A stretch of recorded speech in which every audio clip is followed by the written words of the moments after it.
Avec Medajour Academy, restez toujours à jour jusqu'au major. Bonjour et bienvenue. Aujourd'hui, on va s'intéresser à une structure qu'on croit tous connaître par cœur, la cage thoracique. Mais vous allez voir, ça n'est pas juste une simple cage. C'est en fait une véritable merveille d'architecture biologique, une sorte de forteresse dynamique conçue à la fois pour protéger ce qu'on a de plus précieux et pour nous permettre de vivre tout simplement.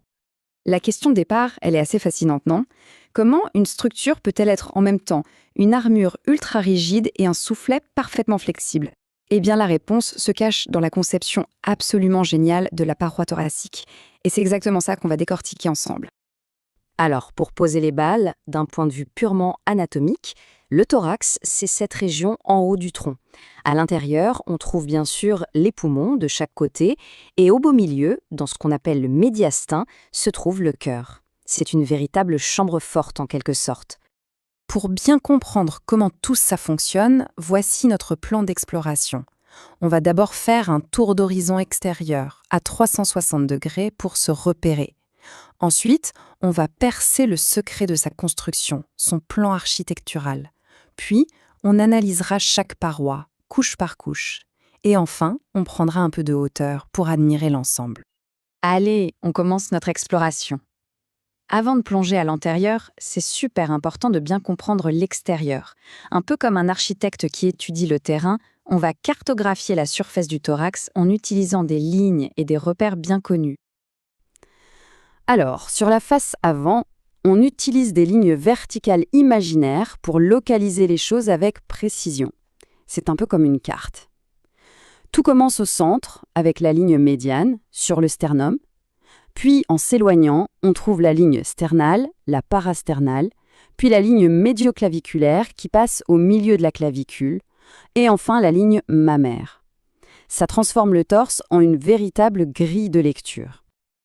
Si on passe sur le côté sous le bras, c'est encore plus simple, car c'est le corps lui-même qui nous donne les repères. Les lignes sont en fait dessinées par les bords des grands muscles. La ligne axillaire antérieure, elle suit le grand pectoral devant, et la postérieure, elle suit le grand dorsal derrière. Et pile en milieu des deux, eh bien, la ligne axillaire moyenne. Logique. On termine notre tour à 360 degrés avec le dos. Là, la ligne médiane postérieure est très facile à suivre. Elle passe juste sur les points des vertèbres qu'on peut sentir sous la peau. Juste à côté, on a la ligne paravertébrale, et enfin, la ligne scapulaire, elle passe par la pointe tout en bas de l'omoplate. Mais au-delà de ces lignes, il y a des repères qu'on peut carrément toucher. À l'avant, par exemple, le petit creux juste au-dessus du sternum, c'est la fosse suprasternale. Sur les côtés, les plis que forment les muscles. Et dans le dos, les zones sont super bien définies par la colonne vertébrale et le relief des omoplates. Au fond, le corps est sa propre carte.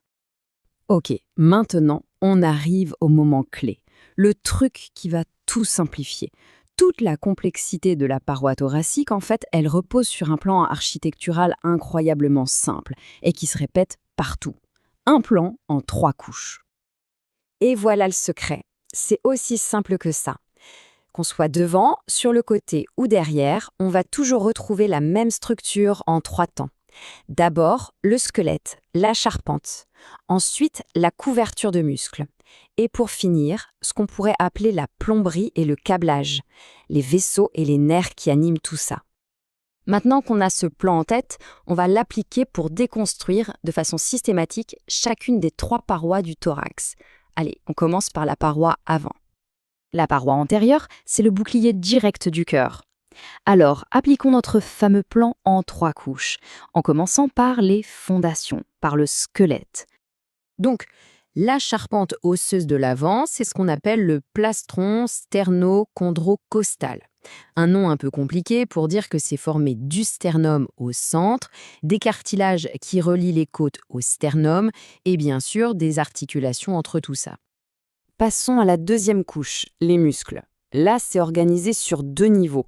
En surface, on a le grand pectoral, ce grand muscle puissant qui dessine la poitrine. Et si on regarde juste en dessous, dans un plan plus profond, on trouve 2 muscles plus petits, le subclavier et le petit pectoral. Et on termine avec la 3e couche, l'alimentation. L'artère thoracique interne amène le sang, Les veines le récupèrent, les ganglions lymphatiques, eux, jouent le rôle de sentinelle pour le système immunitaire. Et les nerfs intercostaux transmettent toutes les commandes et les sensations. Tout est là pour faire fonctionner cette paroi. Allez, on se déplace sur le côté. Ici, notre plan reste exactement le même. Et pour la couche 1, le squelette, c'est très simple, c'est l'arc formé par les côtes elles-mêmes. La musculature latérale, elle, est super bien organisée. Tout en surface, on a le muscle dentelé antérieur qui a une forme de dent de scie. Au milieu, on trouve les fameux muscles intercostaux, qui sont en fait 3 couches de muscles qui remplissent les espaces entre les côtes. Et tout au fond, on a les petits muscles sous-costaux. Pour alimenter toute cette région, on a ce qu'on appelle le paquet vasculo-nerveux intercostal. C'est un petit groupe composé d'une artère, d'une veine et d'un nerf qui voyagent tous ensemble bien à l'abri le long du bord inférieur de chaque côte, dans une petite gouttière prévue pour ça. On termine notre tour détaillé avec la paroi la plus complexe et clairement la plus puissante de toutes, la paroi postérieure, autrement dit notre dos. Alors là, la musculature du dos, c'est un empilement très dense en 3 plans.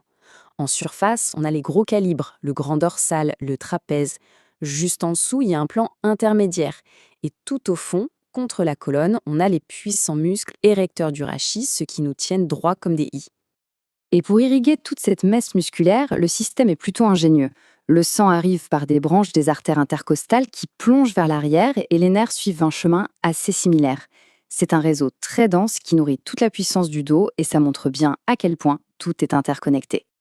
Bon, maintenant qu'on a vu toutes les pièces en détail, il est temps de réassembler le puzzle. Le point crucial ici, c'est de ne plus voir la paroi thoracique comme une simple liste de pièces détachées, mais bien comme un ensemble unifié, une seule et même structure intégrée. Voilà, s'il y a une chose à retenir, c'est ça. La paroi thoracique est une forteresse. Bien sûr, elle protège le cœur et les poumons. Mais c'est une forteresse vivante, une forteresse dynamique dont l'expansion et la contraction à chaque instant rendent la respiration possible. Elle est à la fois le bouclier et le moteur.